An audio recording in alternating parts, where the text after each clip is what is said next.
Estamos de volta com a mesa de debates aqui na TVE Juiz de Fora. E o Tupi Futsal vai competir durante esse final de semana a fase final do Campeonato Mineiro. Pela primeira vez, o quadrangular decisivo vai ser jogado aqui em Juiz de Fora. E hoje aqui na mesa de debates, você vai saber como o representante da cidade está se preparando para essa competição. O Léo Bonfim está aqui conosco, ele que é jogador do Tupi Futsal. Obrigado pela sua presença aqui na mesa de debates. Esse quadrangular final do Campeonato Mineiro, além do Tupi, tem também o Minas Tênis Clube, tradicional equipe de Belo Horizonte, a Sociedade Esportiva Amigos de Teófilo Otoni, que inclusive é a atual campeã mineira do interior, além do Cruzeiro, da cidade de Padre Paraíso. Portanto, nesse quadrangular nós temos o Minas, que é uma equipe já tradicional no cenário nacional, também esse time de Teófilo Otoni, o Amigos, que é atual campeão mineiro do interior, ou seja, equipes difíceis, né? Como que vocês estão se preparando para enfrentar esses jogos tão complicados? A gente teve essa, como você bem dito, a fase do interior, que a gente também sediou e acabou perdendo a final para o time de Teófilo Otoni, que é um time que já está há mais tempo no cenário profissional, né, jogando essas competições. E o Minas está um patamar acima, que é um time que joga a Liga Nacional. Eu, inclusive, sou formado lá, eu sou de Belo Horizonte. Eles, desde a criação da Liga Nacional de Futsal em 1996, eles têm a equipe profissional. E a gente usou esse Campeonato Mineiro do Interior como um treinamento, e essas 3 semanas que a gente teve dessa competição até agora para poder estar trabalhando algumas questões que a gente teve para poder buscar pelo menos o 2º lugar no Campeonato Mineiro, porque nos daria a oportunidade de jogar uma competição nacional na temporada que vem. A gente sabe que o Minas está um passo à frente, como eu falei, mas como a gente brinca no jargão, é jogar dentro de quadra, né? Futebol e futsal. E a gente enfrenta primeiro na sexta o time de Teófilo Otoni, e espera hoje, no caso, né, às 21h30, até aproveitando e convidar aí o torcedor para nos apoiar, e espera estar podendo fazer a final com o Minas no domingo, se tudo correr bem. A equipe está bem preparada, acho que dentro do possível, né? O projeto é um projeto novo, começou esse ano, semi-profissional, a maioria dos jogadores estão trabalhando durante o dia e treinando à noite, né? Porque ainda o projeto não condiciona ao atleta viver só do esporte, e a gente espera estar podendo fazer uma competição boa, colocando em prática tudo que a gente vem trabalhando desde o início do ano. Acho que isso é o mais importante. Se a gente conseguir colocar em prática o que a gente vem treinando, o que a comissão técnica pede para a gente, o resultado pode chegar e a gente fica também mais satisfeito. De repente, se a gente não sair vencedor, a gente vai sair pelo menos com a consciência tranquila de que fez o que a gente vem trabalhando, o que a gente se propôs para esse campeonato. Léo, você de Belo Horizonte, alguns companheiros que estão até aqui também do Rio de Janeiro, enfim, é uma equipe que ela tem aí atletas de fora, né? Você que inclusive é um atleta internacional, jogou fora. Fala um pouquinho pra gente como é que estão as condições de trabalho para o desporto do futsal no Brasil e em Juiz de Fora, porque a gente viveu aí numa década de 80, na década de 90, uma grande dificuldade para os atletas se formarem, né, e depois até disputarem competições e fazendo com que esses atletas fossem para fora do Brasil, principalmente, né? Países, inclusive, do leste europeu receberam muito bem os brasileiros, lá fizeram fortuna, né? Mas, enfim, fala um pouquinho de como está hoje essa Liga Nacional. Você falou que ela foi criada em 96, né? Como é que está esse cenário de competições, o Tupi no ranking, enfim, o torcedor que vai lá hoje assistir, torcer por vocês, o que ele vai ver na equipe? Hoje em dia, assim como o país, a gente vive uma crise muito grande. O esporte chamado de amador, entre aspas, que eu não vejo como amador, que eles colocam, exceto futebol, os outros são amadores. Depende das empresas para investirem, de patrocínio. E se a economia do país não vai bem, a empresa, a primeira coisa que ela vai cortar é esses patrocínios, né, esses investimentos no esporte. Então a gente encontra uma dificuldade, como eu falei, muito grande, dos atletas viverem só do esporte, se dedicarem só ao esporte. Geralmente eles têm que ter uma outra atividade para estar complementando essa renda, para sustentar suas famílias. A gente viu as Olimpíadas aí, quantos casos de campeões olímpicos que não conseguem viver só de determinado esporte, né?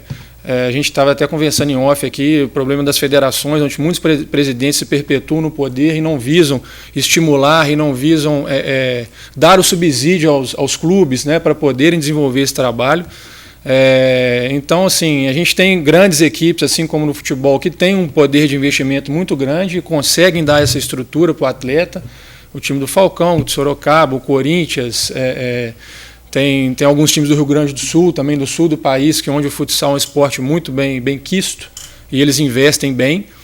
E no caso específico do Tupi, é um projeto, como eu falei, ainda amador, não existe uma grande remuneração, mas o nosso diretor-presidente, que é o Rafael, faz um trabalho excepcional, praticamente botando dinheiro do próprio bolso para nos dar toda a estrutura que ele tem condições. Então, com relação a isso, a gente não tem do que reclamar. E a gente espera que a sociedade de Juiz de Fora abrace essa causa. A gente já vê o projeto do vôlei, né, o projeto do handball. Eu acho que a gente ter equipes de alto rendimento na cidade fomentam as nossas crianças, os nossos jovens, a estar buscando esse caminho do esporte, que eu acho que é muito interessante para tirar da rua, para a gente aprender. A gente aprende muita coisa, a ter disciplina, né, a saber conviver em grupo, a respeitar o próximo. Então, assim, eu acho que é um projeto que está surgindo. O sonho do nosso diretor é estar participando da Liga Nacional, que é a competição, que é a maior, como se fosse o Campeonato Brasileiro, né, da modalidade. Diferentemente do futebol, ela é um sistema de franquia. Então, você tem que estar adquirindo uma franquia ou alugando, um investimento alto, mas que já foi provado por vários estudos de marketing, que é um retorno grandioso para as empresas. A gente hoje tem a lei do incentivo ao esporte também, que a gente vê um pouco de má vontade das empresas, porque o dinheiro vai estar indo eles vão despender daquele dinheiro de qualquer maneira e vai ter que pagar imposto com ele. E ele poderia estar sendo investido, né, na capacitação desses clubes, até para os clubes poderem estar olhando pela categoria de base, que eu acho que não só a gente começa com um profissional para ter o espelho.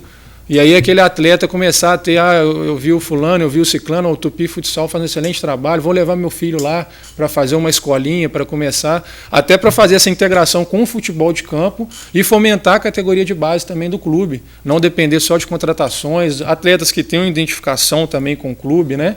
Eu acho que isso é importantíssimo. Então, infelizmente, hoje a gente vive uma situação bastante complicada, reflexo da situação econômica do país. E a gente fica à mercê de abnegados, como o nosso diretor, que tem buscado. O projeto é o primeiro ano, acho que eu cheguei há pouco mais de um mês, mas tenho visto, igual você bem disse, eu já rodei o mundo, aí já participei de alguns grandes times, e eu vi poucas pessoas com esse brilho no olhar que o Rafael tem.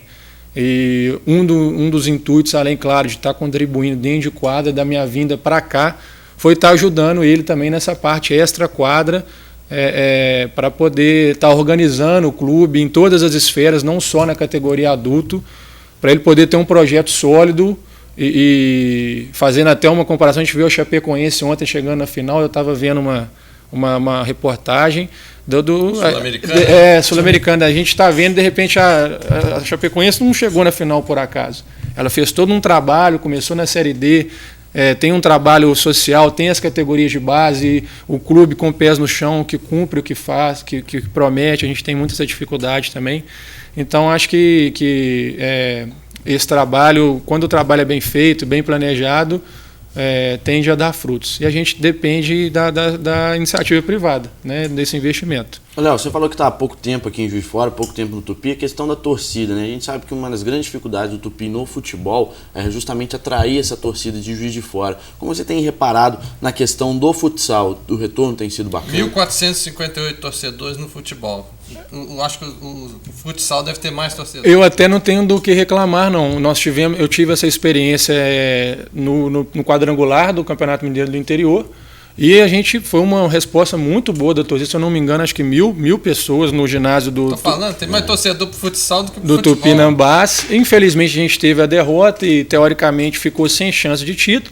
O outro jogo foi no domingo de manhã, às 9 da manhã, e a gente também tem que saber entender que eu acho que o time faz a torcida. Não estou falando o caso específico do futebol, até porque eu estou chegando em Juiz de Fora agora, eu não posso estar emitindo uma opinião. Mas a gente não correspondeu também dentro de quadro com o resultado.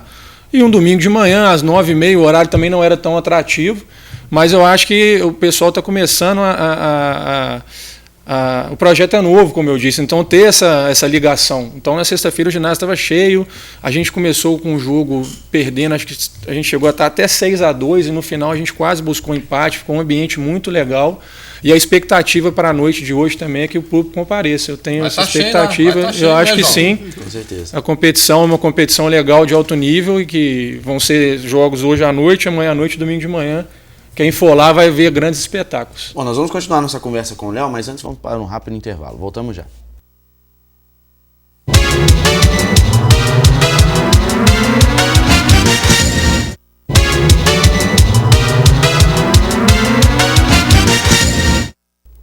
Estamos de volta com a mesa de debates aqui na TVE Juiz de Fora, hoje conversando com o jogador do Tupi Futsal, Léo Bonfim. O Tupi vai disputar o quadrangular final do Campeonato Mineiro, começando hoje, indo até domingo. Nós vamos continuar nossa conversa com o Léo, mas antes, gostaria de voltar a Rosângela Rossi, só porque um telespectador, né, ligou para cá querendo saber informações do livro, mais informações do livro, inclusive aproveitar para agradecer a participação. Que coisa boa.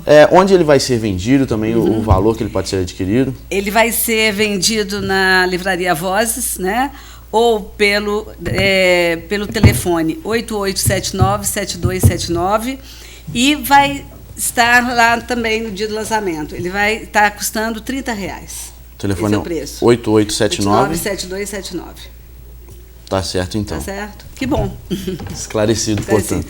Eu queria aproveitar e perguntar para você, né, sobre o que os pais esperam dos filhos em relação a ser um profissional ligado ao esporte. Não está tendo muito desamor, eles pensando só nele? Você falou uma coisa aqui antes que eu achei muito interessante sobre isso. Está tendo, sim.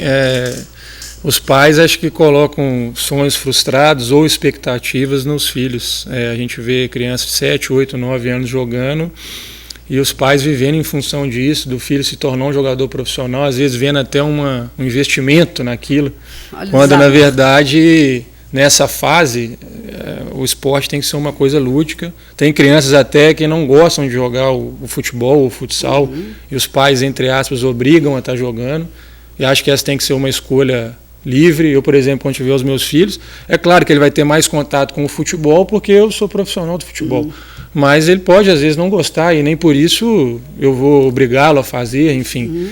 Nessa fase, acho que tem que ser estimulado o estudo, né, até para criança se desenvolver intelectualmente, ter um entendimento do que o treinador está passando. E aí sim, quando ele estiver na fase de adolescente, se for dar vontade dele, acho que o pai tem que tentar dar os subsídios, ajudar, mas nunca pressionar e ver aquilo como... A gente vê muitos pais brigando já com filhos pequenos ou com o próprio treinador, se o filho não está jogando, meu filho tem que jogar, meu filho isso, meu filho aquilo. Quando nessa fase você tem que estar ali para aprender, desenvolver suas habilidades. E outra coisa, e não ser campeão. Né? A gente vê isso muito na base do futebol também. Por isso que o Brasil não revela tantos jogadores. É uma pressão grande por resultados e às vezes a gente não está ensinando os fundamentos, chega no profissional o jogador que não está preparado, não sabe dar um passe, não sabe cabecear. E eu achei interessante porque todo fora do país é investido estudo junto com o esporte. E você estudou bastante, né? Você fala muito bem, você fez uma formação. Eu, na verdade, lutei muito, né? A gente sabe que não tem nenhum estímulo ao estudo, inclusive são pouquíssimos atletas que estudam e quem estuda às vezes é visto até com maus olhos. Certo. Pelos colegas e hoje em dia mudou um pouco essa cultura, mas antigamente era muito assim. Eu já tive treinador, na época que eu fazia faculdade em Belo Horizonte, me pedindo para eu diminuir a carga de horários, porque estava me atrapalhando em vez dele estar me ajudando. É claro que eu não quero regalia, cumprir o que era proposto para todos do grupo, mas a gente não vê muito esse estímulo e é por isso, de repente, que a gente não tem tantos jogadores com entendimento do jogo em si, com uma capacidade de estar assimilando o que o treinador pede, né? Diferentemente do futebol europeu, a gente vê a Alemanha que deu uma maior lição na gente aí, mas eles têm desde a categoria de base um padrão, uma forma de jogar, um ensino. A gente vê os Estados Unidos, que eu acho que é o maior exemplo nisso tudo. Não existe esporte profissional, entre aspas, na base, é só através da universidade. Isso aí. A partir daí que você vai jogar o profissional, né? Então, até porque não são todos que conseguem chegar. A gente depende de uma série de fatores para você ser profissional, não só o talento. E aí, se você não for profissional, você vai viver de quê? você estudou, você se preparou para enfrentar o mercado de trabalho, para ter uma profissão? A grande maioria no Brasil não, né? Então, acho que o esporte passa pela universidade, passa pelas escolas. A gente está tendo um pouco do resgate das competições escolares, né, que antigamente tinha e teve uma parada. E não tem outra maneira, né? Brasil, infelizmente, acho que em tudo a gente tem que ter esse estudo, tem que ter esse incentivar. Né? Os clubes estão entendendo isso, a gente já vê alguns grandes clubes do futebol dando essa estrutura de estudo, né? Quando o pessoal fica em concentração, em centros de treinamentos, porque está formando o ser humano, né? Não só o atleta, não são todos que vão conseguir chegar. Nossa, parabéns. Ô Léo, eu estava puxando um pouquinho mais para a questão da seleção brasileira, né? Recentemente ela disputou um campeonato mundial, saiu nas oitavas de final. Nas oitavas de final. Aí você já falou a questão de saída, demandada de jogadores, assim como no futebol de campo. Parece que só ano passado no futebol de campo foi mais de 1.200, né? Se me corrige. Além disso, nós vamos ficar dependendo, né? Parece que foi um ciclo, um dos piores ciclos da seleção, e o Falcão parece que daqui a 2 anos também encerra. Isso. Nós vamos ter condição de vir um outro Falcão? Vai demorar muito? Ou ele ainda a questão da base da seleção brasileira, é dependente dele ainda? Eu acho que a questão da campanha do Brasil passou muito pelo momento conturbado que a Confederação viveu nos últimos 4 anos, né? Desmandos, escândalos de roubos, pouco investimento, a seleção se reuniu muito poucas vezes e não treinou, não trabalhou. Hoje em dia o esporte em geral, todo mundo sabe jogar, todo mundo se prepara, todo mundo treina, estuda, a informação está aí. E a seleção brasileira não treinou, não se preparou. Mesmo assim ainda conseguiu chegar às oitavas de finais e num jogo de mata-mata, o Irã hoje está entre as 5 potências, fez um jogo melhor e conseguiu. Com relação ao Falcão, é complicado, porque quando a gente vai ter outro Pelé, outro Maradona, o Falcão está assim como um Pelé, um Maradona para o futsal. Acho que não depende do incentivo, a gente pode ser que surja outro, como a gente está vendo, surgiu o Neymar agora no futebol, mas quanto tempo a gente ficou, né, com esse hiato aí? A gente tem alguns nomes que podem vir a ocupar o lugar dele, mas mais importante que isso é a confederação se organizar e dar o subsídio aos atletas, aos clubes, para poderem estar formando jogadores, terem uma seleção, se reunindo com uma periodicidade maior, treinando. Porque assim como no futebol, no futsal, a gente tinha aquela ideia, vamos jogar contra, sei lá, África do Sul, vai ser 20-0, 15-0, e hoje em dia não tem bobo mais, assim como no futebol brasileiro. A gente viu que a gente passou aí na Copa do Mundo, né, e nas eliminatórias aí, se não é a chegada do Tite, o que ia ser de nós hoje? Né, que deu essa revolução no time. Então acho que passa pela estruturação da confederação. A gente vê no basquete agora, a Confederação Brasileira teve a intervenção da Confederação Internacional por causa desses desmandos financeiros e roubos. Então, infelizmente, quem comanda tem que pensar em desenvolver o esporte e não ver aquilo como um emprego. Eu acho que passa essas confederações têm que ser uma empresa. Os dirigentes têm que ser responsabilizados pelas suas atitudes. Como a gente vê no futebol, o presidente vem, estoura o orçamento e deixa o rombo para o presidente seguinte, não acontece nada. Então, ele tendo essa cobrança de desenvolver, de organizar, acho que... Ô Léo, você falou um pouco da sua experiência no exterior, né? A gente está falando também essa questão da falta de apoio aqui no Brasil. O que você viveu no exterior que pode servir de bom exemplo, né? Baseado na sua experiência, pode servir de bom exemplo? Eu joguei nas outras 2 melhores ligas do mundo, que é a russa e a espanhola. A Espanha, em termos de organização, está 1000 anos na frente, tem um calendário já todo planificado na temporada anterior, joga só final de semana, existe uma associação de jogadores lá que dá o subsídio ao atleta em alguma outra situação que o clube não está correspondendo com o que foi combinado. O comprometimento dos atletas também. A Liga Russa é um pouco mais parecida com o Brasil, mas eles têm um poder econômico muito grande. Assim como no futebol, é o que atrai, às vezes, até o atleta brasileiro. É uma liga organizada também, mas o maior atrativo é o poder econômico. Eles são uma potência, têm bastante dinheiro. E a Liga Brasileira, a questão do Brasil é a mesma coisa do futebol. A gente tem muitos estaduais que competem com a Liga Nacional. E que acho que até tem que existir para não morrer os times menores, né? Mas tem que ter um calendário mais elaborado. Então, o futebol europeu, assim como o futsal, em termos de organização, de trabalho, de condições para o atleta, né, para os clubes, eles estão muito na frente. Bom, nosso programa está terminando. Gostaria de agradecer a presença do Léo Bonfim, que esteve conosco. Muito obrigado. Foi um prazer também conversar de outros assuntos, é sempre legal. Portanto, lembrando, o Tupi entra em quadra hoje no Tupinambás, às 9h30 da noite, entrada franca, não é isso? Isso, a gente espera que, mesmo como no interior, o torcedor compareça e nos ajude lá. Isso aí. Muito obrigado, Rosângela, também pela sua participação. Sempre muito bom estar com vocês aqui. Obrigado também aos nossos debatedores. Muito obrigado, professor Erickson. Muito obrigado também, claro, pela sua companhia. Mesa de Debates volta na segunda-feira, às 11 horas da manhã, ao vivo aqui na TVE Juiz de Fora. E você assiste a reprise deste programa hoje, às 7h05 da noite, logo após o Jornal da TVE, ou a qualquer momento pelo YouTube, através do canal da TVE Juiz de Fora. Para você, uma ótima tarde e até mais.